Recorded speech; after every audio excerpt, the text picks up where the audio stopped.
next step, installing the seat. You have these 3 rings that eventually will go here. First, obviously, you need to slide them in place. You've got 2 flat ones, the one in the middle, right? Push them back.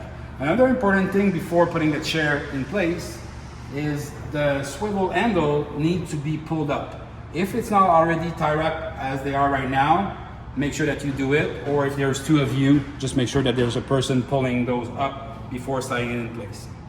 Now comes time to install the chair. Obviously you want to slide your wires in place. One of those little rings came down, put it back, and the wires.